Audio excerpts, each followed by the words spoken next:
Being a lawyer is often stressful. You are constantly working under time pressure, and your mistakes, your defeats, can end up ruining people's lives. In fact, depending on what kind of law you practice, your victories could even end up ruining people's lives. As such, lawyers often develop coping mechanisms to deal with the stress of the profession, and one of my coping mechanisms is playing cozy video games. I love a good cozy game, the warmth of it, the feeling of belonging, the simple joy of simple living. It's nothing at all like being a lawyer, which makes it wonderful.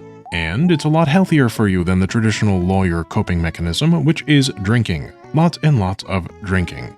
I don't drink, but I do play cozy games. I've played so many cozy games, in fact, that I've developed something of a tier list of games which I've decided to refine into a video for your enjoyment. We'll start by defining our terms before then moving on to the tier list proper. I'm Mooney. This is Moon Channel, and you are watching a lawyer's tier list of cozy games as of winter 2023.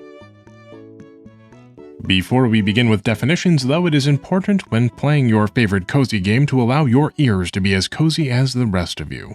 A game's audio design and music plays a big role in its coziness, and this video's generous sponsor, Raycon, will maximize your cozy levels with their everyday earbuds and their new line of Raycon Home and Raycon Power Tech products.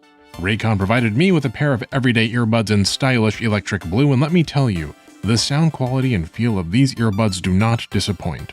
As a New Yorker, I'm always surrounded by noise, and my everyday earbuds with their noise-isolating technology and comfortable fit allow me to listen to YouTube videos in peace, even in the midst of chaos. You are getting a premium product at a surprisingly affordable price, good to treat yourself with or to buy as a thoughtful gift for friends or family. You can even check out Raycon's Tech Kit holiday bundles, available through December at an impressive discount.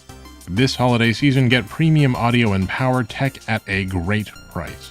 And save even more doing it. Go to buyraycon.com/moonchannel to get 15% off site-wide. That's buyraycon.com/moonchannel for 15% off your Raycon purchase. A special thank you to Raycon for the everyday earbuds and for sponsoring this video. Now, I understand that the term cozy game is a rather wide and relative umbrella. One of my favorite games to relax to and feel cozy in, for example, is Subnautica, which is a game that many consider to be like a nightmare. As such, this is not a one-size-fits-all tier list. Your mileage may vary. The rather unclear nature of the term cozy game requires us then to set a standard. So in my annoyingly lawyerly way, we're going to start this video by defining our terms. A cozy game is distinguished from any other game by its coziness. Oxford Dictionary defines coziness as a feeling of comfort, warmth, and relaxation. But I prefer thinking of coziness with regards to video games as being more akin to the Danish concept of hygge, a comfortable conviviality which engenders a feeling of contentment or well-being. Which is to say, a cozy game is more than merely comforting or warming or relaxing. A cozy game should create in oneself a feeling of contentment, of belonging, and of wholesomeness. You are right, Mooney, I can hear you say. That was an annoyingly lawyerly definition. Well, I apologize for that. But I do think that the distinction is helpful. There's a massive difference between mere comfort or warmth and the deeper, more meaningful feelings of contentment or belonging, which, in my opinion, make up the difference between a merely relaxing game and a properly cozy game. In order to rate each cozy game, then, we will be looking at 4 general criteria. These criteria are number 1, characters, number 2, gameplay, number 3, setting, and number 4, scope. However, I won't be breaking down each game carefully pursuant to those criteria, as I don't think a careful numerical breakdown suits cozy games all that well. Cozy games are about the vibes, and our ratings will also be vibes-based. For criterion 1, characters, we're considering how likable, how relatable, and how interesting the characters in a cozy game are. Romance and aspects of character development also fall into this category. It's not just their physical designs. Not all cozy games necessarily involve that many characters, though, or lean into that aspect of cozy games, and that's all right. Each criterion is relative and is accordingly weighed. For criterion 2, gameplay, we're looking at mechanics. How fun is the game to play? How tedious is the game to play? If the game has a day and night cycle, how punishing is that cycle? Is there a resource grind, and how important is that grind? If a game is too tedious or too difficult to figure out or starts to feel less like a relaxing day on the farm and more like Factorio, it might lose some points in gameplay. For Criterion 3, we have the setting. Sure, it's fun to be cozy on the farm, but what if that farm was magic? And then what if there were elves? An interesting setting can do a lot to set a cozy game apart from its contemporaries, but overdoing the setting can also completely drown an otherwise great game. Finally, for Criterion 4, we have scope. What if the elves from Criterion 3 had their own town and you had a totally different farm in the elven town? And then what if there were also demons, and the demons had their own town and you had a third farm to manage but in the demon town? Sounds a bit overwhelming, doesn't it? Well, scope is essential to the coziness of a game, and some cozy games are just trying to do way too much. Good management of scope leads to a cozy experience. With our guidelines for ranking now out of the way, it's time to finally get to our main attraction, the cozy game tier list proper, ranked in no particular order. Starting with number 1, Disney Dreamlight Valley. You've got to dream a little harder. When life won't go your way, simply dream a little harder. Trust me when I say that when you dream a little harder, you're sure to muddle through. The modern cozy game tends to fit into one of two categories. A modern cozy game is either often a Stardew Valley-like or an Animal Crossing-like. And yes, I do mean Stardew-like, not Harvest Moon-like, which is a topic perhaps for another video. When Disney Dreamlight Valley was first announced, I was cautiously optimistic. It looked to me like an Animal Crossing-like, which is certainly the rarer of the two genres. And Disney has such a pantheon of lovable characters that if anyone could pull off an Animal Crossing-like, it should be Disney. However, when I saw that Gameloft was developing Dreamlight Valley, my alarm bells started going off.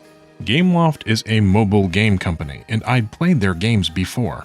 I was immediately struck with flashbacks of grinding, unpleasant mini-games for nearly meaningless amounts of in-game currency, which I collected to make progress towards a nebulous, impossibly far-away goal. But I gave Dreamlight Valley a try nonetheless, and I admit I enjoyed it for a bit. Disney's characters are great. They're so lovable. I loved having Moana and Maui and Wally and Elsa touring my valley. The gameplay wasn't that great though. Even at the outset, it was a bit grindy. But still, I enjoyed the Animal Crossing-ness of it, the waiting for the shop to restock so that I could get new furniture or a neat new outfit. It was all very compelling to me. The setting is Disney, and Dreamlight Valley is just set dressing for the setting, and altogether it was sort of neat. And the scope, well, I thought the scope was pretty well contained, if a little bit shallow. It was ultimately the shallowness that undid this game for me. Underneath all that Animal Crossing and Disney veneer, Dreamlight Valley is a Gameloft game, with all of the foibles that entails. My first few character interactions were very exciting, but soon it became a little tedious. I never developed a sense of connection to my valley's inhabitants the way I might do so with an Animal Crossing villager. Something wasn't right. It just wasn't that compelling. The gameplay quickly became tedious. Within less than a week of playing Dreamlight Valley, I was factory farming onions like a dystopian Chef Jean-Pierre. And I did so because the game so heavily incentivizes this grindy behavior. It feels like a mobile game. Which is not to say that I hated every aspect of the game. Look, this is my character in the onion screenshot. You may have noticed that my Dreamlight Valley girl looks fabulous.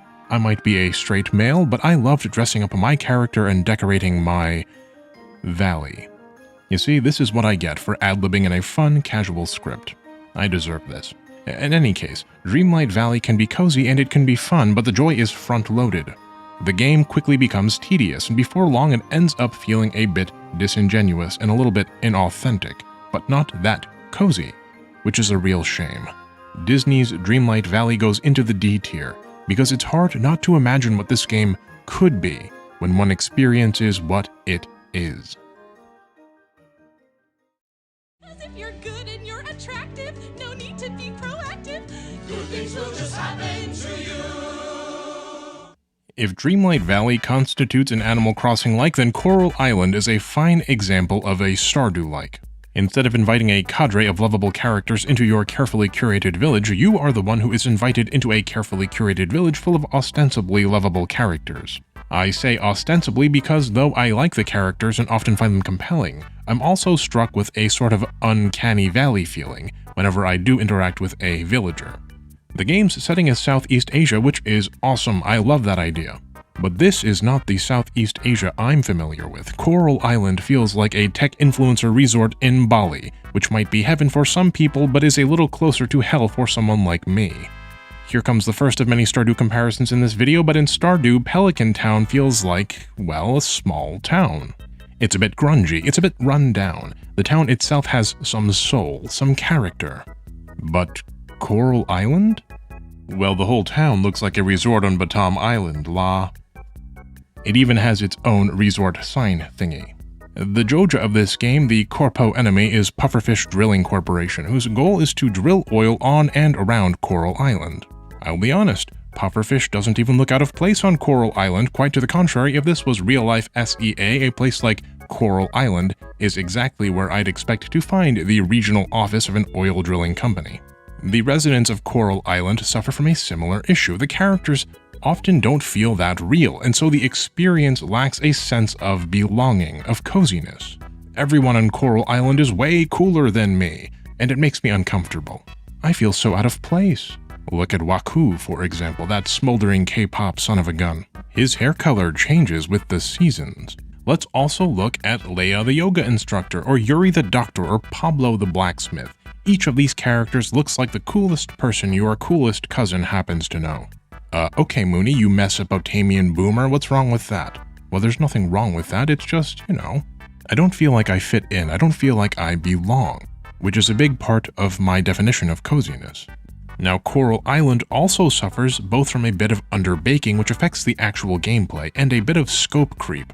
The recent 1.0 release of the game is still unfinished in my opinion and has some substantial bugs, the romance in particular being awkwardly handled, and the game can often feel both sprawling and empty at the same time. I desperately want to love this game, and I think I will try it a little bit more and get back to maybe next year's tier list. I'd love for Coral Island's team to prove my impressions wrong.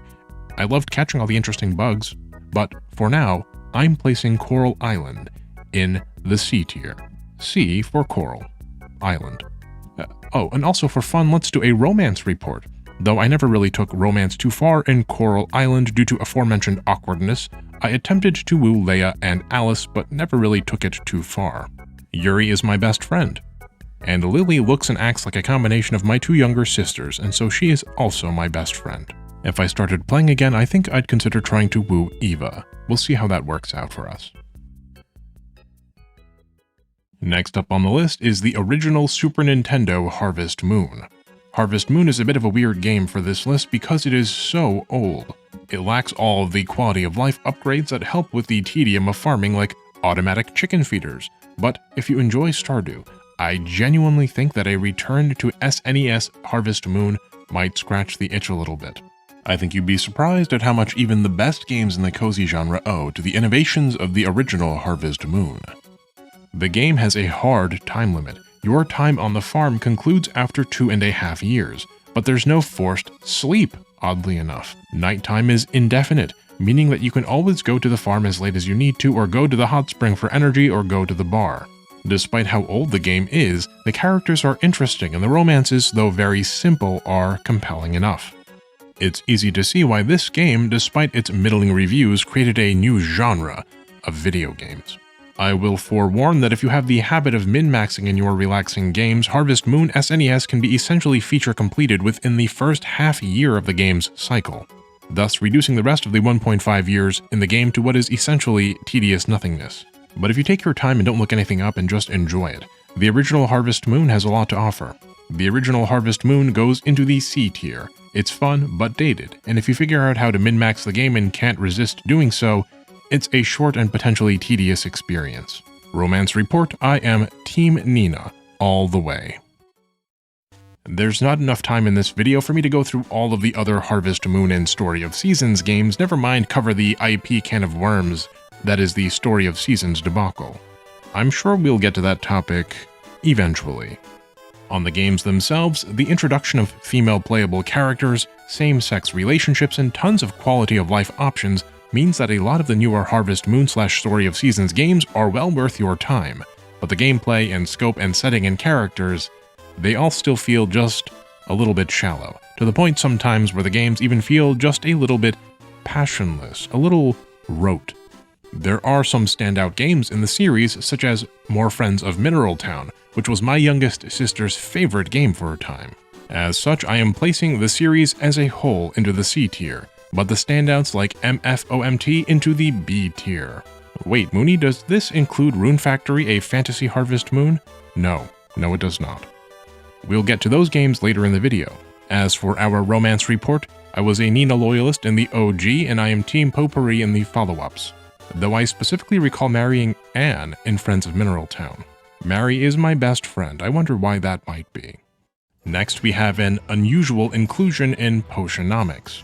I hesitated to include this game, but I do think it is cozy even if it at times can be hectic. And there's romance, which is neat. I love the game's setting, and I think that the scope is appropriately constrained. The characters are deeply lovable, so lovable that even romance-wise, it can be hard to choose.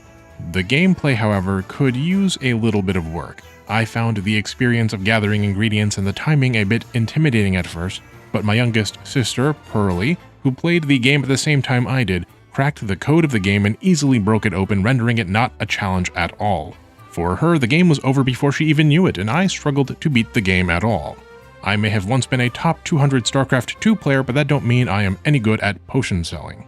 Traveler, if you are going into battle and you require my strongest potions, you are going to be sorely disappointed. Potionomics goes into the B tier.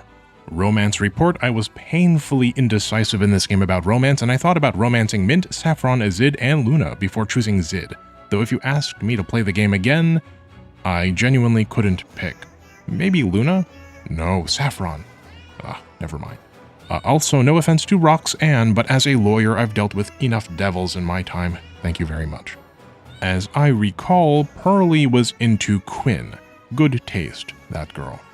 It's a fun game, doesn't overstay its welcome, but it could be cozier. Next up, we have Sunhaven. The original Harvest Moon was more or less a roleplay simulation of idealized real-world farm life. There was no combat, there were no magic spells, and there was no substantial fantasy element. But the thing is, Japanese farm life includes some superstitions, and so elements of Japanese myth and folklore made it into Harvest Moon. This sort of hidden magical premise that surrounds what is otherwise a very down-to-earth experience has carried over into subsequent Harvest Moon-likes, sometimes quite dramatically as in Rune Factory, and sometimes slightly more subdued as in Stardew. Sunhaven takes the magical premise and goes wild. Everything is magical in Sunhaven, and you can even cast spells like a giant rain cloud that waters your fields. Sunhaven has pretty fun gameplay. The combat is a little Rune Factory and a little Stardew. The characters can be charming too, though at times just a bit underdeveloped. There were characters I didn't like at first whom I ended up growing to like much more. But this was the exception and not the rule. My sister and I both struggled to find someone we were interested in romancing. Sunhaven's biggest problem isn't its characters though, it's the scope. The game has way too much going on. Towards the end of the game, you are managing not one, not two, but 3 farms in 3 different towns, each of which feels about as large as Pelican Town does in Stardew. You have to build relationships with 3 towns worth of characters, and there are 3 bulletin boards full of quests. It just feels overwhelming. And overwhelming is the foremost enemy of the cozy game. I do think that Sunhaven is worth playing though, and I like it enough to recommend it, but you will have to set boundaries in the game's overwhelming mechanics so that it fits within your comfort zone. If you play the game trying to do everything it asks you to do, you might find yourself quickly burned out. In spite of this, I'm going to put Sunhaven in the A tier. I considered placing it in the B tier at first, but the game is genuinely great. It just has some serious scope issues. Romance report. There have been a lot more romances added since I last played, but I considered romancing Iris most of all when I did play, as she loves nature. My best friends were Kitty and Lynn. Pearly was more into Claude. Moving on, we have One Lonely Outpost. I was on the fence about including this one, but I really feel like I should. You see, One Lonely Outpost is a game that I've been following for what feels like forever, and when it released a demo just recently, I was very excited to try it. What I experienced, though, was quite disappointing. The game doesn't look at all like the original trailer. There's no character customization. The game is so slow and tedious, and that's by a cozy game's standards. The explanation for the game's glacial pacing is that this is one lonely outpost. You're starting a colony from scratch. It's supposed to be slow. Well, fine, but slow needn't be boring, and that concept captures a good cozy game to a T. I will keep an eye out on One Lonely Outpost, but so far it hasn't reached a point of recommendation. This game requires a lot more time in the oven. If I make another cozy game tier list next year, I'll revisit One Lonely Outpost then, but for now the game goes into the D tier. Ah, sweet, lovable Cozy Grove. It's got cozy in the name. How could you not love Cozy Grove? Ostensibly an Animal Crossing-like, Cozy Grove distinguishes itself by inviting a set list of very cute guests for you to interact with. I'd read Steam reviews before starting the game up, which stated that Cozy Grove could be a bit tedious, what with all of its collecting and running around doing chores, and I was a little hesitant to start the game. Once I did start the game though, I discovered that I rather enjoyed the running around and picking up stuff. It's like the best part of Animal Crossing, I told myself. Look at how many seashells I'm getting, look at all the coins I have. But the game's real-time gameplay system doesn't feel quite as natural as Animal Crossing's. It felt like I had to play for days and days sometimes to make progress, and after nearly a month of collecting seashells and playing Where's Waldo Ice Train Edition with all the little boxes everywhere, I finally gave up. Is the game cozy? Yes, absolutely, and it's incredibly cute. I actually miss it sometimes. But it was also tedious and thereby overwhelming. And remember, overwhelming is the enemy of cozy. Nevertheless, I am placing Cozy Grove in the high B tier.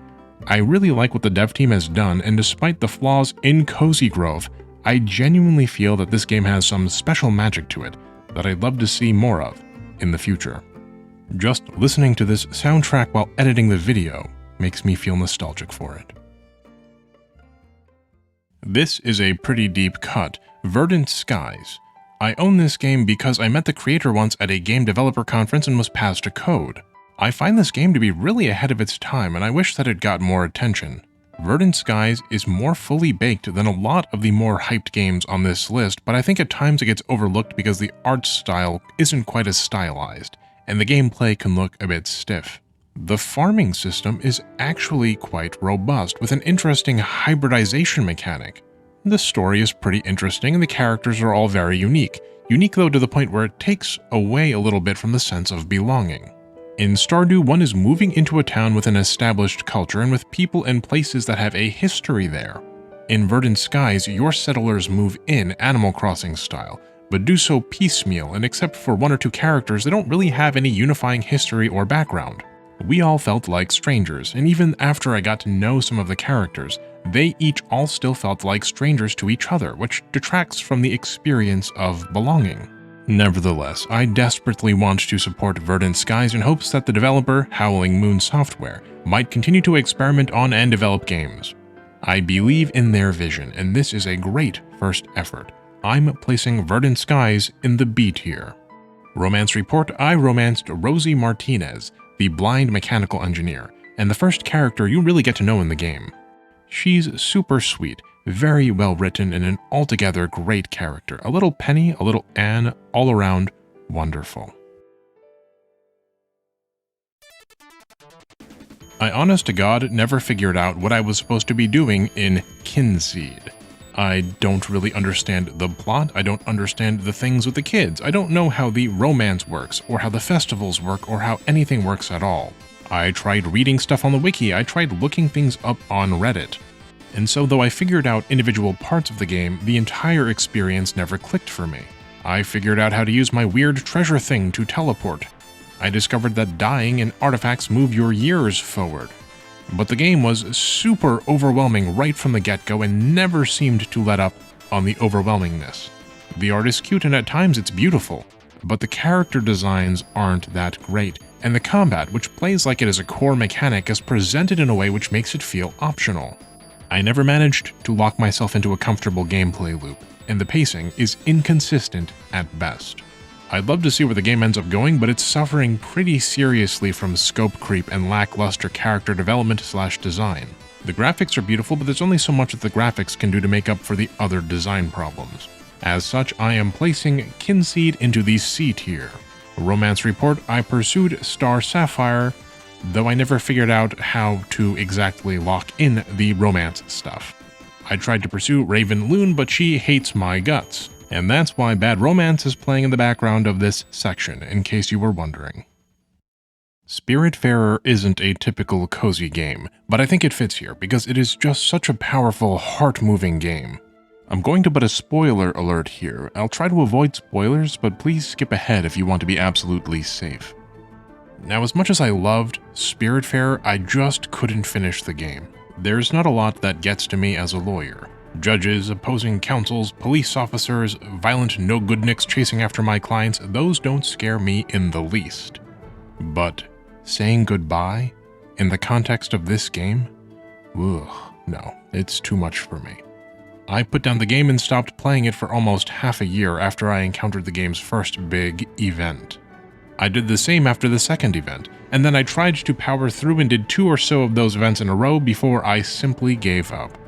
The game is super cozy, it really is. You could just sail around and cook and build and play with sheep and collect lightning and talk to big turtles and hug your uncle.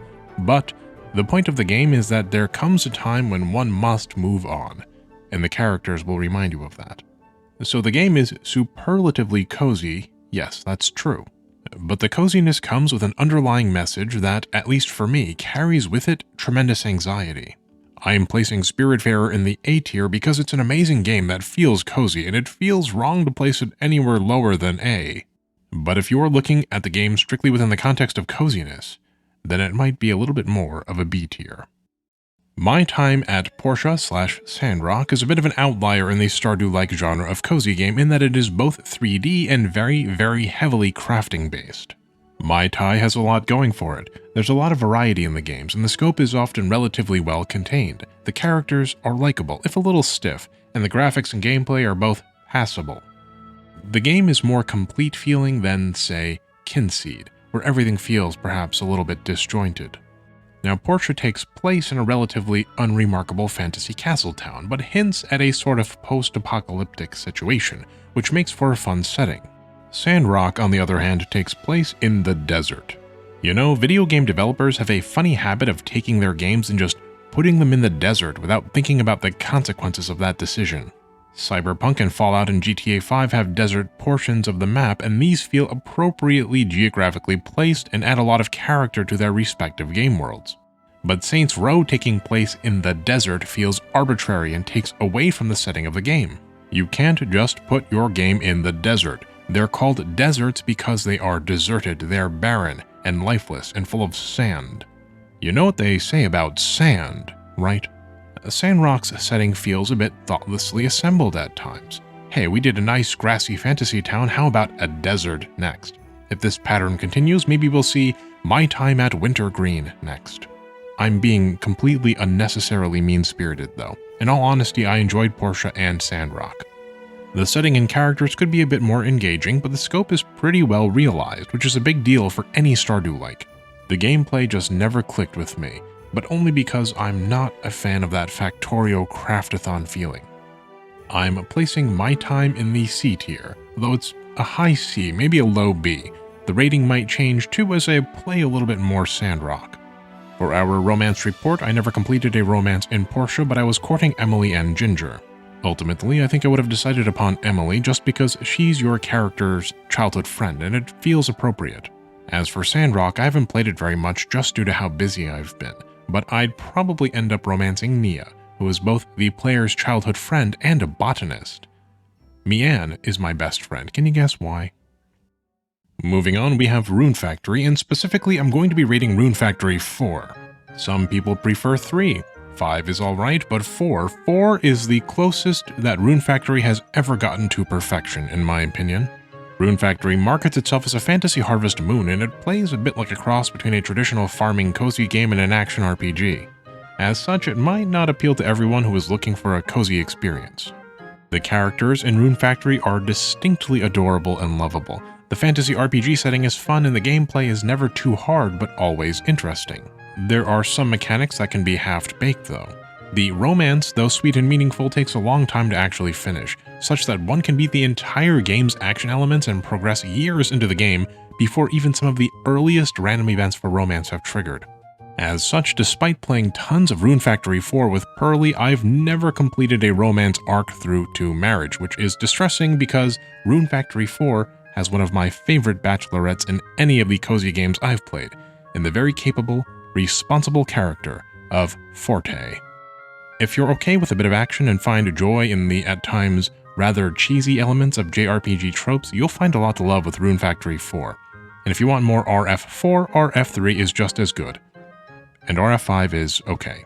Rune Factory 4 goes into the A tier. Our penultimate game on the tier list is Animal Crossing. I'll be using mostly Animal Crossing New Horizons footage, but I'm going to be talking about the series as a whole. As we've discussed, cozy games in the aggregate tend to be either Animal Crossing likes or Stardew likes. A lot of game developers might play Animal Crossing and Stardew and imagine their own version of said game, but with a twist, and with some improvements here or there. Animal Crossing is fun, one might say, but the villagers don't have enough variety, and there's no scripted events, and we could add this feature and that feature, and so you begin to add things into the Animal Crossing recipe. Before you know it, you're like the commenter on every single online recipe page who has decided to replace the buttermilk with heavy cream. It is exceedingly difficult to make Animal Crossing while also replacing any of its constituent parts. Animal Crossing is very finely tuned. If you had to dig for too many fossils, if bugs sold for just a little less, if fish were worth just a little more, one might end up in a situation where one begins to de-cozy the experience of the game. But all the disparate elements of Animal Crossing force the player to relax in how they engage with the game, which is extremely hard to accomplish. I'd argue that in terms of relaxation, there is no cozy game that manages to be as relaxing as Animal Crossing is, while still being so engaging. Animal Crossing has no overarching plot, it has no finish line, and at some point one just stops playing an Animal Crossing game and never goes back to it. But in spite of the apparent aimlessness, almost everyone remembers their time with Animal Crossing fondly. That's an incredible accomplishment for a video game. Animal Crossing is S tier. The final game we'll be covering on this tier list is Stardew Valley, and I suspect that you already know where this one is going. Stardew Valley is a once-in-a-generation, genre-defining game. It is Concerned Ape's magnum opus, the life's work of a passionate individual. It is a deeply genuine, heartfelt, wholesome game that has taken the video game industry by storm, and it seems like everyone is trying to make their own Stardew Valley. But just like Animal Crossing, and perhaps even more so, if you fiddle with a recipe for a once-in-a-generation masterpiece without the requisite care, you inevitably end up making the recipe worse. Of the games we've covered today, Stardew doesn't necessarily have the best gameplay or the most interesting setting. People who don't like Stardew often complain that the game's scope is limited and that there really aren't that many places to go or that there isn't really all that much to do. Some players find Stardew too slow to be engaging and others find Stardew too time-limited to be relaxing. But although none of Stardew's characteristics are best in class, Stardew brings everything together extremely cohesively, such that the game feels very complete. Pelican Town, the setting of the game has history and is lived in rather than merely occupied. There are events happening outside of the town which materially impact the game without feeling overwhelming. Everything feels organic. The characters you meet in Pelican Town have realistic character flaws and problems. You aren't supposed to love each and every character, but you can if you invest the time in getting to know them. And somehow all of this is possible despite how few actual lines of dialogue each character has. Pam is the alcoholic bus driver who lives in a trailer. She's out of work as the bus route isn't running. Her daughter, Penny, is deeply mature in some ways and deeply immature in other ways, as a result of her upbringing. Penny tries to contribute to the well-being of the children in the town by teaching them at the local library. She cares about other people far more than herself and is both gentle-hearted and kind. But Penny is also a bit of a pushover. She doesn't stand up for herself and she struggles in situations of adversity as a result. Penny's students are Jas and Vincent. Jas is the niece of Marnie, who has a secret fling going on with Mayor Lewis. Jas is also the goddaughter of Shane, another character in the game with a drinking problem who you can help break out of his vicious cycle of misery by bonding over his love of chickens, which he is a little self-conscious about. There just isn't another cozy game that does characters quite as well as Stardew, and the brilliance of the character writing unifies the setting, clarifies the scope, and makes up for the above-average but at times imperfect gameplay. For our final romance report of the video, I always end up marrying Penny. I've tried/seen just about every other character's romance arc though, and I do think that Hayley's and Leia's are also sweet. If I had to do another romance arc, I'd probably go with Leia's. Pearlie seems to romance Sam or Sebastian, but I think she's also tried to romance Elliot and potentially Shane. Her favorite, as I recall, is Sebastian. Stardew Valley has become so popular that I've been directly told that loving the game as much as I do is a bit gauche. But to me, Stardew Valley is one of the greatest games ever made, and I am placing it confidently at the top of S tier. That was all the cozy games I've played thus far, ranked for your amusement. There are lots of games that I haven't gotten to, of course. I do intend at some point to try Garden Paws, Roots of Pacha, Fae Farm, Sakuna, Harvestella, and many, many more. And there are a lot of games that I've purposefully excluded for reasons of scope creep, such as Moonlighter or Minecraft.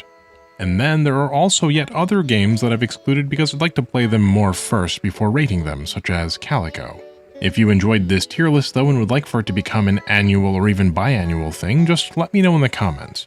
And if you are a cozy game creator, I hope that this list won't discourage you from making cozy games. There are some grumblings, of course, about how many cozy games have been coming out lately, but if you ask me, cozy games are exactly what we need. The world needs games that are celebrations of mindfulness, contentment, and belonging. If you have a cozy game that you're making that you would like to have included in a future list, send me an email or leave me a comment. I'd love to check out your game. For now, though, I've been your host, Mooney, and thank you for tuning into this cozy episode of Moon Channel. So because so much of this script was ad-libbed and not really scripted very well, there are a lot of outtakes. I've kept some of these outtakes for your amusement. The whole resort looks like... the whole town looks like a resort on Batam Island, la. It even has its own resort sign thingy. Dreamlight Valley goes into the D tier because it's hard not to imagine what this game could be when one experiences what it is. The player feels disappointed at all times. The player feels disappointed at all times. It feels this because it knows what the game isn't. By subtracting what the game is from what it isn't, or what it didn't do from what it should have done, whichever is greater, we obtain a difference or deviation. Romance Report Forte, of course. Amber and Xiao Pai remind me of Pearlie. Margaret and Chlorica are my besties. Pearlie has romanced just about every bachelor except Keel and Vishnu. Her current favorite bachelor, though, is Arthur, followed by Leon. Dylas gets a shout out too.